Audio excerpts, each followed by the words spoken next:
This is ALBrooks, and this is my price action trading course. This module is entitled, What is Price Action? Price action is any representation of price movement, and it's on any financial instrument, stocks, futures, bonds, it does not matter, and on any type of chart, a bar chart, a point and figure chart, a volume chart, a range chart, a Renko chart, a candle chart, and it can also be on any time frame. So for example, on a candle chart, a 1-minute chart, a 5-minute chart, a daily chart, a monthly chart, any movement on any of those charts is an example of price action.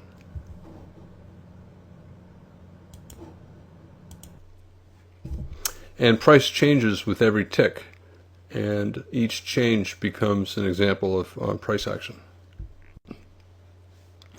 When you're looking at charts, some things look very minor at first when you're watching them, but you should not dismiss anything. Everything that happens is happening because a group of institutions are making it happen. And our job is to follow what the institutions are doing. And if they're able to move the market, then you have to assume that something is significant happening with every tick up or down. So sometimes things look very unimportant, but they can lead to great trades.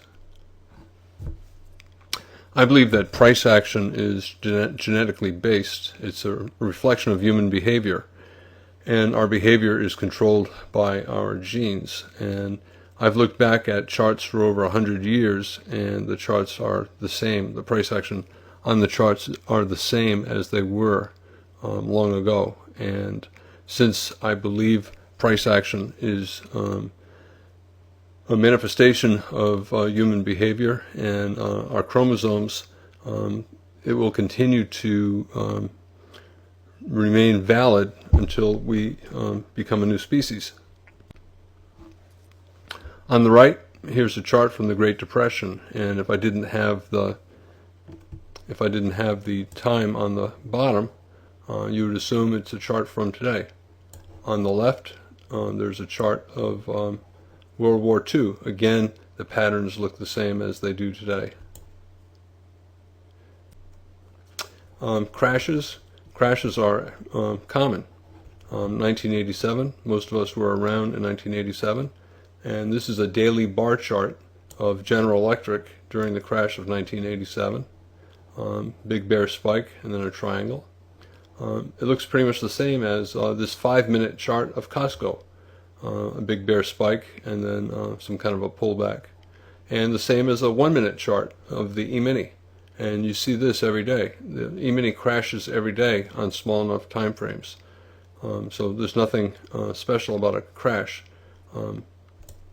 In terms of price action, it's the same on all time frames.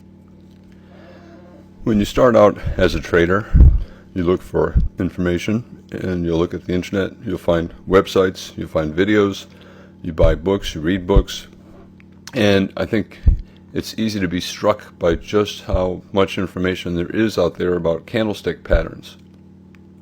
And I think the message is clear to somebody starting out, that candlestick patterns can make you rich, and that they're the key to success. However, you correctly believe that Goldman Sachs, high-frequency trading firms, and hedge funds make a fortune, and that they are not using candlestick patterns to do so. High-frequency trading firms, for the most part, are using tick charts, so they don't see candles at all.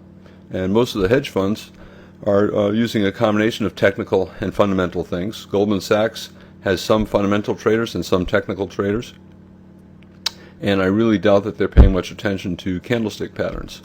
So if the big players on Wall Street are making a fortune and they're not using candlestick patterns, should candlestick patterns be the cornerstone of your trading business? I don't think so. Just watch CNBC anytime, watch Options Action, watch Fast Money, watch any of their shows, and they'll have lots of successful day traders come on and talk about their trades, and they constantly talk about the trend, and they'll talk about channels. Oh, it's near the bottom of the channel, good place to buy. Prior highs and lows. Oh, it's pulling back. This bull trend is pulling back to that old high. This is support. I'm going to buy there. Do you ever hear them say that they sold a bull trend because there was a dark cloud cover or a shooting star or a harami pattern? No, you don't hear it because that's not what they're doing. Let me give you an example of a candlestick top in a bull trend. Can you make money from it? Absolutely. How do you make money on a candlestick top in a bull trend? Well, first of all, you don't sell it. You wait a few bars, figure out where the bears will exit with their losses, and you place a buy stop to get long just where they're getting stopped out. And that's how you make money using a candlestick top. You bet that it's going to fail, because most tops fail, and you should get long where the trapped bears are taking their losses. Here's an example of Apple daily chart. There is a bearish engulfing pattern, very strong bear bar, a standard candlestick topping pattern. So, should you sell the close of the bar? Should you sell below the low of the bar? Well, on fast money on that day, what I heard were traders saying, Apple sold off $20, and the last few times that it sold off $20, it rallied. I'm going to buy. And they were correct. Okay? So those traders on fast money were buying down here at the close of this bar around the moving average. They don't use the 20-bar exponential moving average like I do, but to me that's a buy. The market has not touched the moving average in 20 or 30 bars, and it's a strong bull trend, possibly forming a trading range, but in any case, if it is, it's near the bottom. So instead of looking at this wonderful reversal pattern and saying, wow, I better sell this candlestick pattern, because I saw on the internet that it's a great top. Well, in fact, most experienced traders would see just the opposite of what you're seeing, and they would say that, it's a bull trend. Most reversal patterns will fail, and they'll become bull flags, and it's far better to look to buy the pattern than it is to sell. And this is what followed. A pretty strong rally, and the traders who bought the pullback did quite well. The market tends to have inertia. It tends to continue what it's been doing. If you want to see what the bars to the right look like, just look to the left. Right? The market tends to continue what it's been doing. And if you're in a bull trend, 80% of tops will fail and become bull flags. If you're in a bear trend, 80% of bottoms will fail and become bear flags. If you're in a trading range, 80% of breakout attempts up and down will fail, and the market will reverse and go to the opposite end of the trading range. So there's much more to a top or to a bottom than a candlestick pattern. And in fact, candlestick patterns are not necessary at all to make money. And my guess is most of the very best traders on Wall Street don't pay any attention to the candlestick patterns. Trading is very difficult, and every trader learns quickly that it's easy to lose money, and they do lose money, no matter how hard they try. They read, they study, they watch television shows, they take online courses, they hire tutors, they go to conferences. They try really, really hard to do this, yet no matter how hard they try, they lose, and they lose for a long time. And it does not matter how much they know about candlestick patterns. And so candlestick patterns are not all that helpful.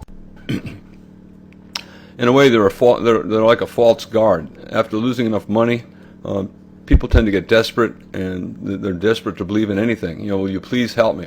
This person says he's an expert. I'm going to go follow what he's preaching. And many of these people are well-intentioned, right? And they preach that candlestick patterns are the road to financial heaven. And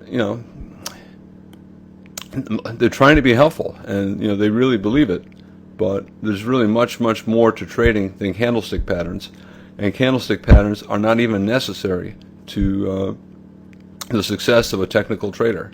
They're one of the least important aspects of trading. Just listen to what the traders on CNBC tell you, and they tell you this every day. They talk about why they're taking trades, and you never hear them talk about candlestick patterns. What you hear them talk about is, the market's near the bottom of a channel, I'm going to buy. It broke out, and now it's pulling back to that prior high. That prior high is now support, I'm going to buy. oh, it broke to the downside and now it's coming back to the bottom of the upper trading range, therefore it's approaching resistance, I'm going to sell. They also talk about whether the trend is strong. Is the market continuing to make higher highs and lows in a bull, or is it making lower highs and lower lows in a bear? This is the stuff that they're talking about. They're not talking about Harami patterns, dark cloud covers, hanging man patterns. And why is that? Because those things don't help them make money, or at least they don't help nearly as much as these things. These are the keys to making money, not candlestick patterns. You also hear them assess buying and selling pressure. They may not use the terms buying and selling pressure, but they'll talk about, oh, the trend looks really strong. The bull trend looks strong, or the bear trend looks strong. And they'll also talk about risk and reward and probability. Every now and then they'll specifically mention the three together in the same sentence.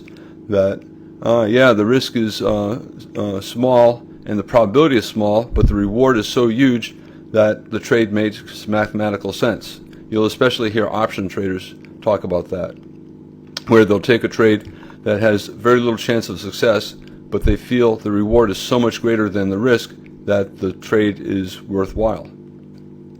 And another very important thing is trade management. What do you do once you're in a trade? Do you trail your stops? How do you trail your stops? Do you scale into a trade going against you? Every now and then you'll hear them on television say, yeah, I bought and it's falling, I'm going to buy more. And they're not saying, oh, I bought a bottom, a candlestick pattern, and now it fell and there's another candlestick pattern and I'll buy more. What they're saying is, no, I think the trend is up and that this is just a pullback and we're in a support area and therefore I think the trend should resume, because 80% of the time that's what trends do. You need all of that and more to be a successful trader, and candlestick patterns are totally unnecessary. They can be useful, but they're a small piece of the big picture. When you hear people talk about setups, I'm looking for a buy setup. All you get from the internet is they're looking for a candlestick pattern. The candlestick pattern is the signal. The setup is made of two things. It's made up of the signal, the candlestick pattern for example, and the context, all of the bars to the left, all of the things that I just mentioned, all that support and resistance. And you cannot be successful as a trader without all of that stuff to the left, all the support and resistance. You can be successful as a trader without candlestick patterns and without the signal. So, the context is far more important than the signal. Both go into making a setup, and the best setups have a strong context, like buying near support, selling near resistance, and a good signal bar to help trigger the trade. But the signal bar is just it's just helpful. It's not necessary. And you can buy a strong bear bar, the close of a strong bear bar in a bull trend, even though there's no candlestick buy signal. You can sell the close of a strong bull bar in a strong bear trend, even though there's no candlestick sell signal. The context, what took place to the left, is far more important than what took place over the past bar or two or three with the candles. Okay, trading can make you rich, right? However, this is not the way to do it. When I first started trading 25 years ago, this is pretty much what I did. I put many indicators on my charts and hoped that they would make me rich, and I lost money. And one day I decided to get rid of all the indicators and just look at the charts. And this is that same chart that I just showed a minute ago, but without all the indicators on the chart. And when you look at it this way, it looks pretty clear. We have a decent looking wedge over here, and then a bull spike, and then a pullback from the breakout of the wedge, and then a double bottom bull flag, another breakout, and another pullback. So if you get rid of all the indicators and just look at the chart, just look at the price action itself, a lot of times you'll see things that you cannot see when you have the indicators present. And you don't have to look at the 5-minute chart. You can look at any kind of a chart. For example, here's the same chart where there's 1,000 ticks per bar, and the overall shape is still the same. The price action is still the same. Okay, here's another version of the chart where there are 300,000 shares per bar, and again the price action is the same. Here's our range chart. This is a range chart of the same 5-minute chart of Petrobras PBR, and again the same basic structure is present on this chart as was present on the other charts. It does not matter what type of chart you use. All they are is representing human behavior. Monthly chart Petrobras. Okay, again basic price action is the same. Parabolic buy climax, the final flag, strong bear spike, pullback, test of the low, and there are tradable patterns all the way through the chart. This is the end of the module entitled What is Price Action?